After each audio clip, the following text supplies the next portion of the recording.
ఈ వీడియోని చూసే ముందు ఒక లైక్ కొట్టి జై శ్రీరామ్ అని కామెంట్ చేయండి. మనం ఇంట్లో దేవునికి పూజ చేసేటప్పుడు దేవునికి నైవేద్యం సమర్పిస్తాము. దేవునికి సమర్పించే నైవేద్యం విషయంలో ఖచ్చితంగా కొన్ని నియమాలు పాటించాలి. అయితే ఇంట్లో దీపారాధన చేసేటప్పుడు దేవునికి కొన్ని ప్రత్యేకమైన నైవేద్యాలను సమర్పిస్తే మీరు చేసే పూజలకు రెట్టింపు పుణ్య ఫలితం దక్కుతుంది. అలాగే దేవుని ఆశీర్వాదం సంపూర్ణంగా కలుగుతుంది. మీ జీవితంలో ఉన్న కష్టాలన్నీ తొలగిపోయి అఖండ కుబేర రాజయోగం సిద్ధిస్తుంది. దేవునికి సమర్పించే ఒక్కో నైవేద్యానికి ఒక్కొక్క పుణ్యఫలితం లభిస్తుందట. కాబట్టి ఇంట్లో పూజ చేసేటప్పుడు దేవునికి ఏ నైవేద్యం సమర్పించాలి, ఏ నైవేద్యం సమర్పిస్తే అలాంటి ప్రయోజనాలు కలుగుతాయి అనే విషయాల గురించి ఈ వీడియోలో తెలుసుకుందాం. దేవునికి సమర్పించే నైవేద్యాన్ని రాగి ప్లేట్లోనే సమర్పించాలి, లేదా ఒక తమలపాకు పైన నివేదించాలి. వేడిగా ఉన్న నైవేద్యాన్ని దేవునికి నివేదించకూడదు, అది మహాపాపంగా పరిగణించబడుతుంది. గోరువెచ్చటి పదార్థాలను మాత్రమే దేవుడికి నైవేద్యంగా సమర్పించాలి. అయితే ఒక్కోసారి దేవునికి పెట్టిన నైవేద్యానికి తరచూ చీమలు పడుతూ ఉంటాయి. దేవుని నైవేద్యానికి చీమలు పడితే మీకు అదృష్టం పట్టపోతుందని శుభసంకేతం. ఆర్థిక కష్టాల నుండి బయటపడతారని అర్థం. దేవునికి నైవేద్యం సమర్పించినప్పుడు ఒక గ్లాసు నీళ్లను కూడా పూజ గదిలో పెట్టుకోవాలి. పూజ గదిలో తప్పకుండా తీర్థం ఉండాలి. తీర్థం లేని పూజ అసంపూర్ణమని వేద పండితులు చెబుతున్నారు. ఇంట్లో పూజ చేసేటప్పుడు పూజలో ఒక చిన్న బెల్లం ముక్కను సమర్పిస్తే ముక్కోటి దేవతలు అందరూ సంతోషించి మీ ఇంటిపై కనక వర్షాన్ని కురిపిస్తారు. దేవుని పూజలో పంచదారను నైవేద్యంగా సమర్పిస్తే మీ పిల్లలకు ఎటువంటి నరదృష్టి తగలకుండా కుటుంబం అంతా ఆరోగ్యంగా ఉంటారు. పటిక బెల్లంని నైవేద్యంగా సమర్పిస్తే మీ కుటుంబానికి సిరిసంపదలు చేకూరుతాయి. దేవునికి పూజలో నైవేద్యాన్ని నివేదించినప్పుడు నైవేద్యం చుట్టూ నీళ్లను చిలకరించాలి.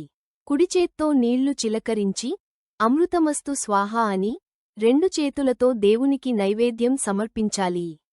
మీరు త్వరగా ధనవంతులు కావాలంటే లక్ష్మీదేవి పటం ముందు 2 ఎండు ఖర్జూరాలను నైవేద్యంగా సమర్పించి లక్ష్మీదేవికి నమస్కారం చేసుకోండి. లక్ష్మీదేవి అనుగ్రహంతో మీ ఇల్లంతా డబ్బుతో నిండిపోతుంది.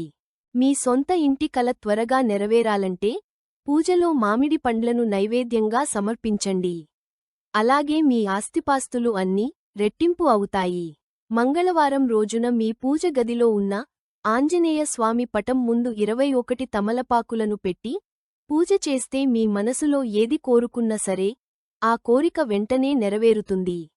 అప్పుల బాధలు త్వరగా తిరిపోవాలంటే ఇంట్లో పూజ చేసేటప్పుడు నైవేద్యంగా అరటిపండును నివేదించండి. ఇంట్లో దీపారాధన చేసేటప్పుడు దేవునికి కొబ్బరికాయను సమర్పిస్తే మీ ఇంట్లో ఎలాంటి డబ్బు సమస్యలు లేకుండా మీ ఇల్లంతా ఐశ్వర్యంతో నిండిపోతుంది. అలాగే పులిహోరను నైవేద్యంగా సమర్పిస్తే మీ ఇంటి సంపాదన విపరీతంగా పెరిగిపోతుంది. ఆపిల్ పండును నైవేద్యంగా సమర్పిస్తే మీ ఇంటికున్న దరిద్రం మొత్తం తొలగిపోయి మీ ఇంటి ధన ప్రవాహం విపరీతంగా పెరుగుతుంది. కమలా పండ్లను నైవేద్యంగా సమర్పిస్తే పెండింగ్లో ఉన్న పనులన్నీ సకాలంలో నెరవేరుతాయి. ప్రతి శుక్రవారం రోజున నల్ల చీమలకు పంచదారను వేస్తే డబ్బు పరంగా లక్ష్మీదేవి అనుగ్రహం మీ ఇంటిపై ఉంటుంది. సపోటా పండును నైవేద్యంగా సమర్పిస్తే పెళ్లి కాని వారికి త్వరగా వివాహం అవుతుంది. నేరేడు పండ్లను నైవేద్యంగా సమర్పిస్తే ఏలినాటి శని దోషాలన్నీ వెంటనే తొలగిపోతాయి.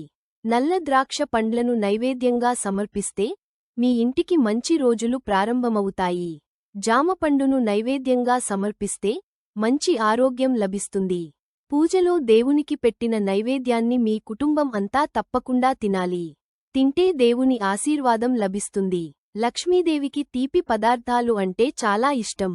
కాబట్టి ఎవరైతే డబ్బు సమస్యలతో ఇబ్బంది పడుతున్నారో అలాంటివారు ప్రతి శుక్రవారం రోజున ఇంట్లో లక్ష్మీదేవికి పూజ చేసి లక్ష్మీదేవికి నైవేద్యంగా పాయసం కాని తీపి పండ్లను గాని నివేదిస్తే మీ ఇంటిపై సంపూర్ణంగా లక్ష్మీ కటాక్షం ఉంటుంది.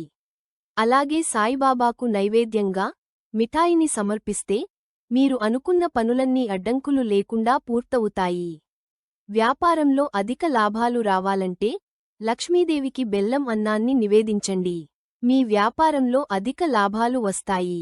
ఒక సోమవారం రోజున శివునికి నైవేద్యంగా కొబ్బరికాయను సమర్పించి మారేడు దళాలతో అర్చన చేస్తే మీ జీవితంలో ఉన్న కష్టాలన్నీ వెంటనే తొలగిపోతాయి.